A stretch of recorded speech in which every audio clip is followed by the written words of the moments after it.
Today we're going to talk about The Florida Project from 2017, a film written and directed by Sean Baker, who took the Oscars by storm last year with his film Anora, which won Best Picture, Best Director, Best Screenplay, and another production Oscar for him, tying him with Walt Disney for the highest awarded filmmaker in the history of the Academy Awards. So I wanted to talk about the title of this film a bit, which is called The Florida Project. It can be a little confusing. The reference here is actually to housing projects, which is subsidized housing generally, which is meant to relocate the poor out of central slums, the idea being to redevelop the areas of the slums by forcing them out of the center of the city.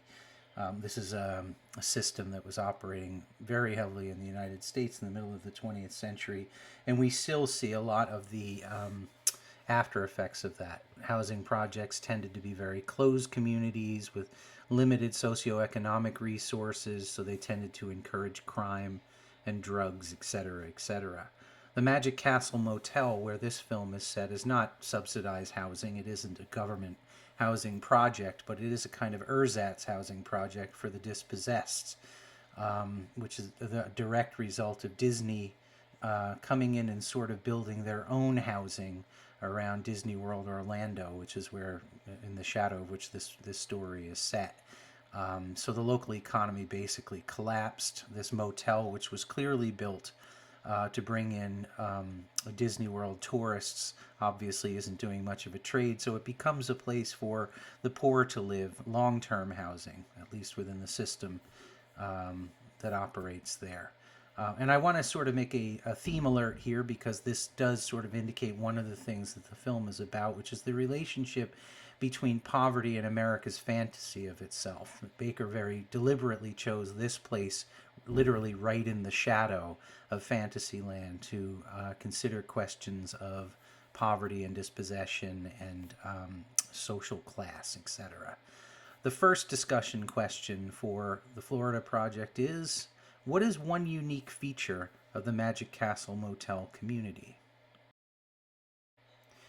This is a film that's actually divided into three stories. There's Bobby's story. Bobby is the manager of the Magic Castle. He's a good guy who's trying to do right by his residents and keep things in order. That he's trying to keep, for example, criminal activity and drugs, and especially prostitution, out of the motel.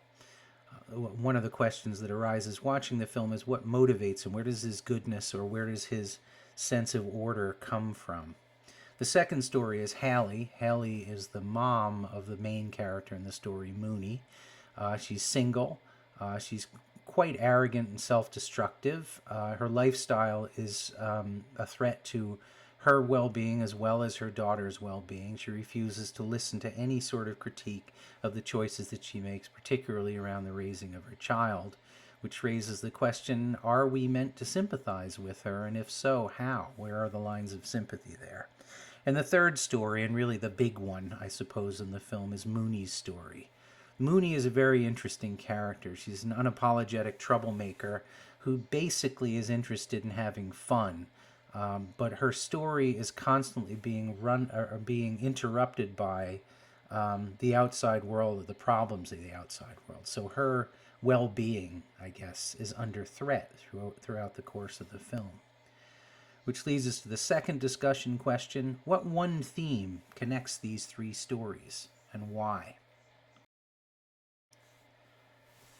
The inspiration for this movie, according to Sean Baker, was actually the Our Gang series, also known as The Little Rascals, which was a bunch of film serials made in the 20s and 30s and onward about a group of poor kids basically growing up in Depression America who would get into scrapes and, have schemes and generally try to entertain themselves in one way or another. And you can certainly see that in the story of Mooney. One particular way where that really resonates is the scale of her story. Mooney's world is very tightly circumscribed. It's defined primarily by the motel and a few other local places that the characters visit on a relatively regular basis. And even though it's only a mile away from Disney World, there's almost no direct reference to it in the movie, which begs the question, why? What is Baker after here? But again, back to that theme of the adult world or reality closing in on Mooney's illusion of life, on her fantasy that her life is like an episode of Little Rascals. And that scene where she's sitting in the bathtub and suddenly the John, basically her mom's customer, since her mom is prostituting herself at the time, presses up against the shower curtain, and suddenly the illusion, the separation, is no longer possible. And she's forced to deal with the fact that her world is bigger and messier than she imagines. The third discussion question is, though in many ways the movie is pretty grim, it also has a light tone, even a fun tone much of the time. Why do you think Baker does this? What is he after? Finally, a theme that we've been talking a lot about this semester is realism, and realism is a very important feature of this film, not only in the way the story is told, since it is something of a day in the life or a few days in the life of these characters. The events are resonant, but they're relatively small. There's nothing big that happens until you get to the end of the story. They're also very relatable. I'm assuming that no one in this class lives this way, semi-homelessly, but it's familiar enough. It's a story that we know, and it's certainly the kind of parameters of poverty and desperation and so on are very familiar to us, not just from other narrative, but in some cases we have had that experience or witnessed that experience in our own lives in different ways. And maybe most importantly is that it's an ambiguous story. And this particularly in relation to the characters. Baker clearly wants us to like Mooney and Hallie, and maybe even especially Bobby, but he doesn't try to make them noble. They're not perfect. They don't always make the right choices. Very often they're a victim of their own arrogance, not just circumstances, or the ways in which they behave make their lives worse rather than better.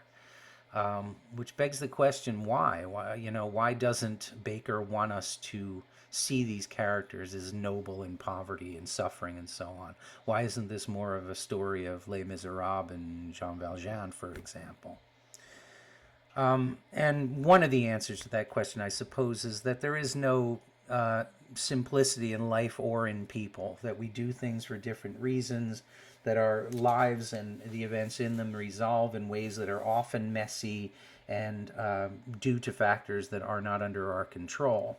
And that is finally the sort of nut of what we refer to as realism. The real experience of life is much less congruous and much less consistent and contiguous than a typical sort of Hollywood fairy narrative, and certainly the narratives of a place like Disney World.